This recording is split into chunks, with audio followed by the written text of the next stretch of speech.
నిన్న మన ఒక పెద్ద ఆయన మాట్లాడుతున్నాడు బయటకు వచ్చి 10 నెలల తెలంగాణ ఏం కోల్పోయిందో వాళ్ళకి తెలిసి వచ్చిందని. ఏం కోల్పోయిందా? మీ ఇంట్లో 4 ఉద్యోగాలు కోల్పోయారు. అంతకుమించి తెలంగాణ సమాజం ఏమైనా కోల్పోయిందా? తెలంగాణ సమాజంలో వేలాది మందికి ఉద్యోగాలు వచ్చినాయి.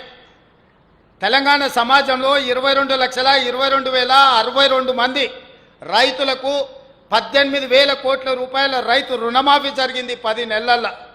తెలంగాణ సమాజంలో మిత్రుడు పొన్నం ప్రభాకర్ గారి రవాణా శాఖ ఆర్టీసీ 1,05,00,000 మంది ఆడబిడ్డలు ఆర్టీసీ బస్సులో ఉచితంగా ప్రయాణం చేయడంతో తెలంగాణ ప్రభుత్వం 3,541 కోట్ల రూపాయలు ఆర్టీసీకి చెల్లించింది. ఈరోజు నష్టాల ఊపిలో కూరుకుపోయిన ఆర్టీసీ లాభాల బాటలో పడ్డది. ఈరోజు డ్రైవర్లు కండక్టర్లు వాళ్ళ కుటుంబ సభ్యులు సంతోషంగా దసరా దీపావళి పండుగ చేసుకుంటున్నారు. ఈరోజు పేదోళ్ళు 200 యూనిట్లు పట్టణాలలో గ్రామాలలో తండాలలో కూడా పేదవాళ్ళ ఇంట్లో లైట్ వెలుగుతుంది అని అంటే 200 యూనిట్లు ఉచితంగా ఇవ్వడంతో 49,90,000 మంది కుటుంబాలు ఈరోజు ఉచిత 200 యూనిట్ల విద్యుత్తును ఉచితంగా వినియోగించుకుంటున్నారు. ఈరోజు మా ఆడబిడ్డలు 500 రూపాయల సిలిండర్కే దాదాపుగా 55 లక్షల కుటుంబాలు 500 రూపాయలకే ఈరోజు రాష్ట్రం మొత్తం ఆడబిడ్డలు సిలిండర్ కొనుక్కోగలుగుతారు. 1,200 రూపాయలున్న సిలిండర్ ఈరోజు 500 రూపాయలకే ఆ తల్లులకు వస్తుంది. అదేవిధంగా రాజీవ్ ఆరోగ్యశ్రీ నీ కల్తీ మందుతోనో నీ బెల్ట్ షాపులతోనో వ్యసనాలకు లోనైన కుటుంబాలు ఈరోజు ఆరోగ్యం దెబ్బతింటే 10 లక్షల రూపాయల రాజీవ్ ఆరోగ్యశ్రీ ఎక్కడైనా ప్రభుత్వ నిధులతోటి వాళ్ళు వైద్యం తీసుకునే విధంగా రాజీవ్ ఆరోగ్యశ్రీ పథకాన్ని ఈరోజు ప్రభుత్వం అమలు చేసింది 10 నెలల. ఇలా చెప్పుకుంటూ వెళ్తే 21,000 మంది టీచర్లకు 15-20 సంవత్సరాల నుంచి ప్రమోషన్లు లేకపోతే బదిలీలు లేకపోతే టీచర్లు పూర్తిగా నిరాశ నిస్పృహలకు లోనైతే 21,000 మంది టీచర్లకు ప్రమోషన్లు ఇచ్చిన చరిత్ర మా ప్రభుత్వాన్ని. 35,000 మంది టీచర్లను బదిలీ చేసి 317 జీవోతో వాళ్ళని ఇబ్బంది పెడితే భార్య ఒక దగ్గర భర్త ఒక దగ్గర ఉంటే వాళ్ళందరినీ ఒక దగ్గర ఉండే విధంగా ఆ జీవోలో ఉన్న లోపాలను సవరించిన ప్రభుత్వం మాది. ఈరోజు చదువుకునే విద్యార్థులకు SC ST BC minority residential schools ఇచ్చినా అని చెప్పిండు. 10 ఏళ్లలో ఏ ఒక్క రెసిడెన్షియల్ స్కూల్ అయినా నిర్మాణం జరిగిందా? మీరు ఆలోచన చేయండి. ఒక పక్కన ఆయన ఉండడానికి 10 ఎకరాలలో కట్టుకున్నాడు, వాస్తు కోసం సచివాలయం కట్టుకున్నాడు 100,000 కోట్లు పెట్టి. కానీ రెసిడెన్షియల్ స్కూల్స్ పేదోళ్ళ పిల్లలు చదువుకోవడానికి ₹1 ఖర్చు పెట్టలే.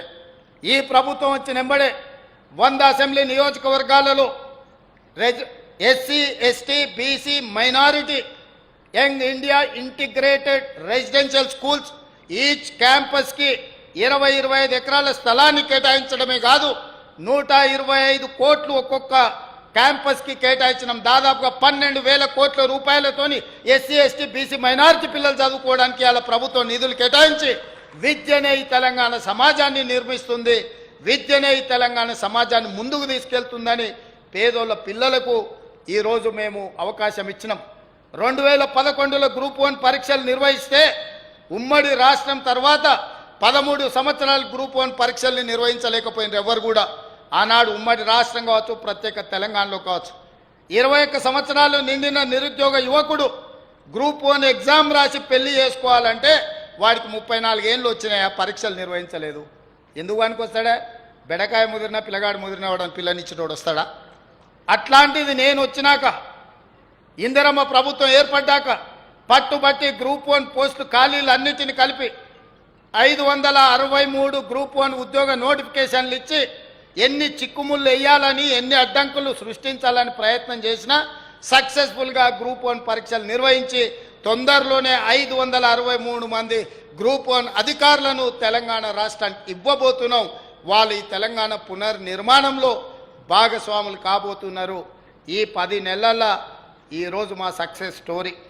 ఈరోజు ఒడ్లు పండిస్తే 500 రూపాయల బోనస్ ఇచ్చి ఈరోజు కొనుగోలు చేసే శక్తి ఈ ప్రభుత్వం తీసుకున్నది, ఈ ప్రభుత్వం అందిస్తున్నది.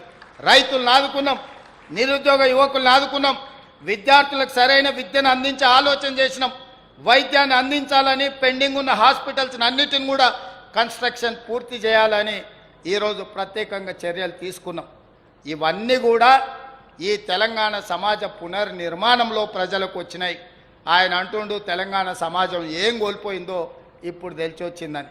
ఏం బాధ లేదు నాయన, నువ్వు హ్యాపీగా అక్కడనే పండుకో, నీతోనేం పని లేదు. తెలంగాణ సమాజం నిన్ను మర్చిపోయింది. అసెంబ్లీ తర్వాత పార్లమెంట్లో గుడ్డు సున్నా ఇచ్చారు, గాడిద గుడ్డు ఇచ్చారు, అయినా కూడా నీ బుద్ధి మారలేదు. ఇప్పటికైనా మీలో మార్పు రావాలని ఈ ప్రభుత్వం చేపడుతున్న మంచి కార్యక్రమాలకు మీరు మద్దతు ఇవ్వండి. ప్రభుత్వం తీసుకుంటున్న నిర్ణయాలలో ఏమైనా లోపాలు ఉంటే ప్రధాన ప్రతిపక్ష పార్టీ నాయకుడిగా సూచన చేయండి. ఇవాళ బడి దొంగలు విన్నాం కానీ అసెంబ్లీకి రాని వాళ్ళను చూసినామా ఎప్పుడన్నా? అసెంబ్లీ వస్తుందంటే ప్రతిపక్షం పోటీ పడి వచ్చి నించొని ప్రభుత్వాన్ని నిలదీయాలి, అడగాలి, కడగాలి ప్రభుత్వాన్ని. ఆయన రానే రాడు, ఉల్టా అయిపోయింది. రామ్మని మేము అడుకోవాల్సిన పరిస్థితి వచ్చింది.